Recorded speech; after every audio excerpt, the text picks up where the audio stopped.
Hi, my name is Paul Friedman. I'm the founder of the Marriage Foundation. Hopefully you're a regular. We have over 26,000 visitors, subscribers you should subscribe to so you could learn about marriage the way you should. And we cover this topic in depth. This is, I feel like my husband doesn't value me. And I'm sure that that is true. I'm not going to try to convince you that it isn't true. At least there's a part of him that doesn't value not you, but some of your attributes. You have to pay attention to this. This is really important stuff. You see, we've been getting by in this crazy world where the therapists now love to label people. Oh, he is a narcissist, he is selfish, he is ignorant, he is this, he is that. You notice how most of those are negative? You ever hear anything? Oh, he is noble, he is loving, he is sincere. No. It's because the therapists are on this drive to understand people's flaws, come up with excuses for why they're behaving that way. And now we're going to turn the tables, and we're going to talk about why your husband married you. Because if your husband doesn't value how you are with him, it's not because he's a jerk or a narcissist or a borderline personality. Maybe it's because he's stoned out on drugs, but probably not. He doesn't value the way you behave with him, the way you are with him, because, and it isn't your fault. So I'm going to start right with that. It's not his fault either. It's because we're not taught how to be married. More importantly, we are not taught the most important thing any of us can learn, and in the future everyone will be learning, and that is that we are supposed to master our own mind. We are supposed to recognize ourselves for what we are. We're souls. We have a body and we have a mind. You're not the mind. You're not your body. You possess them.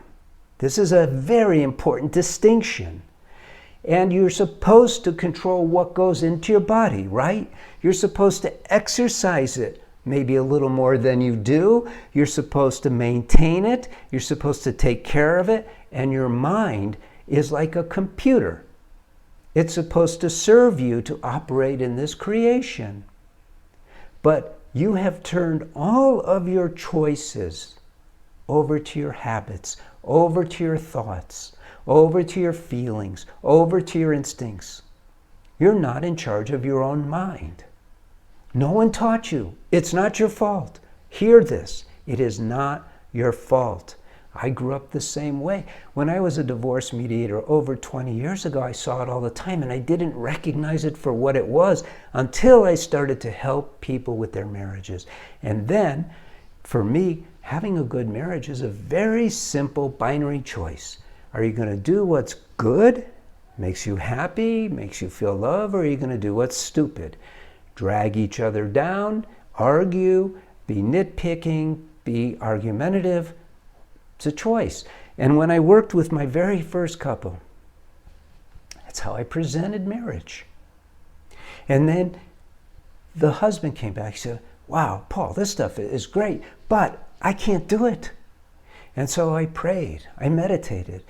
I said, God, how do we solve this? Because I too had problems with anger. I'm not going to lie to you. I had problems with anger, and I could stop myself from expressing anger like 95% of the time, but I couldn't get rid of anger entirely. And then this method came into my mind. It's called the SO technique. Stop, evaluate, act with wisdom. You know, I say it, it's simple, but you can't even do it without a deeper knowledge. That's why we have the books. That's why we have the courses. It's important to learn this. We never learned it growing up, that we are supposed to know how to master our minds so we, the souls, can enjoy the bliss within, because it is within you. Enjoy the love within you and pour it into the marriage. And now we get back to what's going on with your husband. Why he doesn't value how you are with him. Because he got married with an expectation, a right, correct expectation that you would behave as his soulmate. Now, some of you are saying, well, he doesn't do that with me. Agreed. But one of you now is saying, what's going on here? So you'll have to take the lead. And there's no problem with that. There's no right or wrong to this stuff. There's attempting to achieve that which is your birthright. Ever new joy. Ever expanding love. It's your birthright. But you have to learn how to cultivate that love. That's what he's not getting.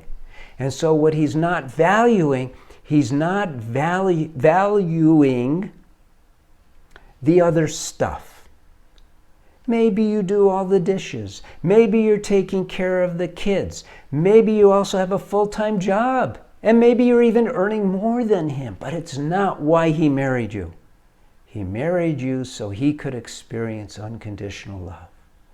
Ever-increasing happiness. And you need to learn how to do it. Now, you could subscribe to this channel if you haven't already and learn a lot of things about marriage that you don't hear anywhere else. Great. But on this one, you really need to go further.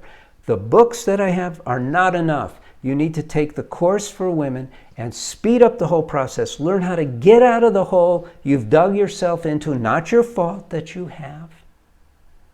And learn how to make your marriage amazing.